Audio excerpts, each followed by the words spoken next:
आयुक्त कार्यालयामध्ये बोलवले. पोलिसांनी सकारात्मक यामध्ये कारवाई करण्याच्या सूचना किंवा संबंधित चर्चा याच्यामध्ये झालेली आहे.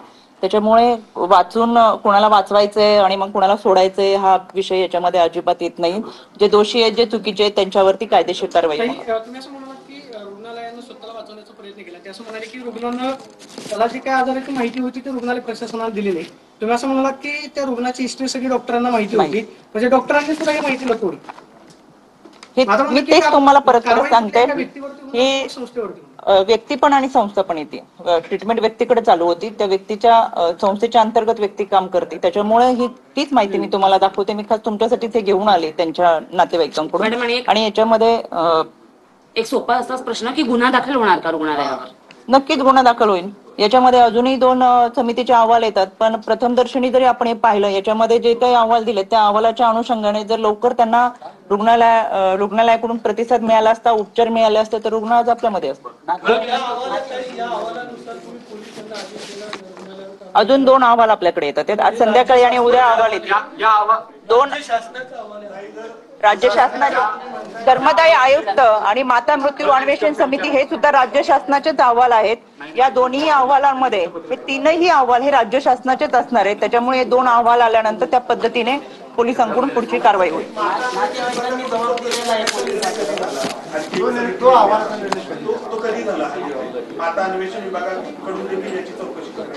नाही, हे पॅरलर यंत्रणेमध्ये सुरुवातीपासून चालू आहे. पण आपल्याकडे जेव्हा फोकस होत होता विषय, तेव्हा आपल्याकडून फक्त राज्य शासनाची समिती म्हटलं. या 3ही राज्य शासनाच्या समिती आहेत.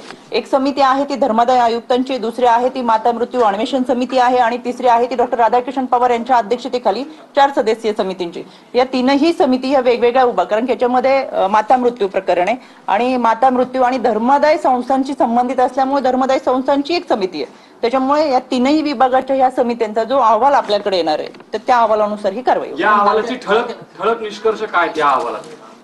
मी केवळ ते ठळक निष्कर्ष सांगते.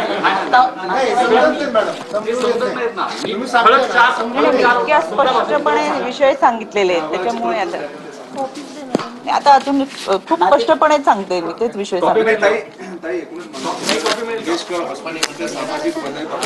आता तुम्हाला मला विशेष म्हणजे इतकी महत्वाच्या विषयांवरती मीटिंग झाल्यानंतर अनेक विषय याच्यामध्ये घेतले गेलेत. मग पुण्यात महिला आरोग्य सुविधा, महिला सुरक्षितता असेल, आरोग्य सुविधा असतील, सायबर असतील, क्राईम असेल, आणि या सगळ्यांचा आढावा या निमित्तानं घेण्यात आलेला आहे. आणि अतिशय चांगल्या पद्धतीच्या सूचना ह्या आयुक्तांकडून संबंधित विभागाला देखील करण्यात आलेला आहे. त्या सगळ्यांचाच आढावा आहे, पण आपल्यासाठी हे महत्वाचे असल्यामुळे आता मी तो मांडल पुढाकडे. राष्ट्रवादी काँग्रेस पक्षाचे मी त्याच दिवशी, तुम्ही कदाचित मला कमी फॉलो करत असाल, पहिल्याच दिवशी पहिल्याच तासामध्ये मी ट्विट केले की संबंधित व्यक्तीवरती कडक कारवाई करावी. पक्ष कधी आम्ही पाहिला नाही, व्यक्ती पाहिली. प्रवृत्ती आणि विकृतीवर गुन्हा दाखल झाला पाहिजे. त्याच्यामुळे याच्याही पाठीमागची हिस्ट्री सांगते. गेल्या 3 वर्षाच्या कालावधीमध्ये, आता नाव घेऊन सांगत नाही, पण संबंधित व्यक्ती ही पक्षाची होती, नगरसेवक होती, तरी तासात अटक झाली होती.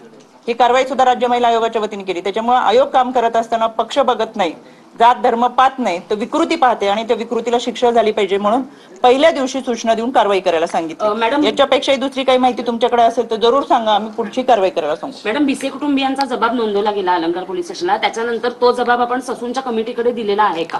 कुणाचा? यांचा जबाब, भिसे कुटुंबियांचा जबाब आपण ससूनची जी समिती असते की जी मेडिकल निग्लिजन्सची जर केस झाली तर ससूनची समिती कार्यवाही करते. म्हणूनच आज ससूनचे डीन सुद्धा या ठिकाणी होते, आरोग्य प्रमुख या ठिकाणी होते, स्वतः आयुक्त होते, आणि सगळ्या विभागाचे प्रमुख या ठिकाणी होते, जेणेकरून या सगळ्यांच्या उपस्थितीमध्येच हा अहवाल इथे सादर झालाय आणि याच्यावरती चर्चा झाली. त्याच्यामुळे अंतर्गत पत्र जे आहे पक्षाच्या शहराध्यक्षांना दिलं आणि त्याच्यामध्ये त्यांनी असं म्हटलं की रुग्णालय प्रशासनानं जी डिपॉझिटची रक्कम होती ती मागितलीच नाही. म्हणजे मेधा कुलकर्णींकडून रुग्णालयाला क्लीन चिट देण्याचा प्रकार होतोय. त्यांनी असं सुद्धा म्हटलं की बाहेर जी आंदोलनं झाली ती सुद्धा सवंग प्रसिद्धीसाठी केली जातात. एकीकडे एका महिलेचा मृत्यू होतो, तिची 2 लहान बालका अनाथ होतात आणि एका खासदारांनी अशा पद्धतीनं पत्रामध्ये वक्तव्य करून त्याकडे कसं पाहतात, असं म्हटलंय की डिपॉझिट मागितलंच नाही रुग्णालयाला. डिपॉझिटची मला वाटतं ही कॉपी माझ्याकडे आहे. म्हणजे डिपॉझिट मागितलंय आणि स्वतः डॉक्टर गैसासनी मागितलेली ही कॉपी आहे. त्याच्यामुळे कोण काय म्हणतंय किंवा प्रत्येक जण त्यांची मतं मांडत असतील, तर आम्हाला वाटतं की जे काय सत्य आहे ते तुमच्या समोर आहे. त्याच्यामुळे डिपॉझिट मागितलंय, नातेवाईक सांगतात आहे त्याचं, आणि डिपॉझिट भरू शकलो नाही म्हणून रुग्णाचा मृत्यू झालाय. आणि हे आपण सगळेजण गेली 4-5 दिवसापासून सगळेजण पाहतोय. त्याच्यामुळे हे जाहीर आहे. आणि अहवालामध्येही तसं आहे की नातेवाईकांकडे 10,000 रुपये डिपॉझिट मागितलं. राजकीय प्रश्न आहे. अजितदादांनी बारामतीमध्ये म्हणाले की माझ्यासारखा आमदार काम करणारा इथे भेटला सर. 1952 पासून एकही लोकप्रतिनिधी बारामतीचा नाहीये ज्यांनी माझं इतकं काम केलं. आपण त्यांचं असं सगळेजण- म्हणणं आहे की शरद पवारांनी सुद्धा त्यांचं इतकं काम केलं नाही.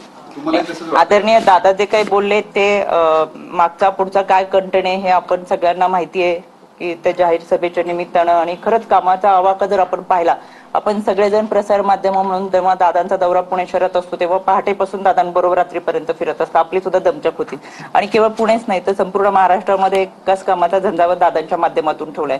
आणि कुठेही निवडणुकीच्या निमित्तानं आम्ही गेलो तर तिथला उमेदवार हा मतदारांना आश्वासन देत असतो की तुम्ही मला मत द्या, मी तुम्हाला आपल्या तालुक्याची जिल्ह्याची बारामती करून दाखवेल.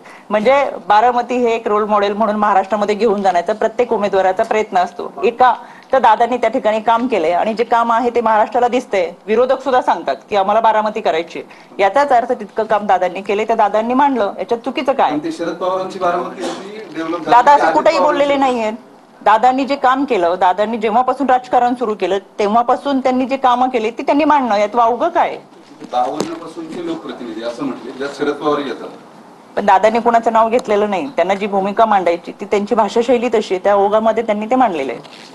मॅडम आम्हाला धन्यवाद. प्रश्न येईल का याची? एक प्रश्न होता या प्रकरणामध्ये जे डॉक्टर दोषी आढळतील त्यांचं लायसन्स सस्पेन्शन करण्याकरता आपण मेडिकल काउन्सिलला रेकमेंड करणार का? इंडियन मेडिकल असोसिएशनच्या माध्यमातून आयपीसी गुन्ह्याची तरतूद याच्यामध्ये आहे. त्याच्यामुळे 2 अहवाल आल्यानंतर आयपीसी गुन्हा, मेडिकल असोसिएशन आणि या सगळ्यांच्या माध्यमातून धर्मादाय आयुक्त यांचा आलेला अहवाल यांच्या माध्यमातून कारवाई होईल. मॅडम प्रत मी देते तुम्हाला.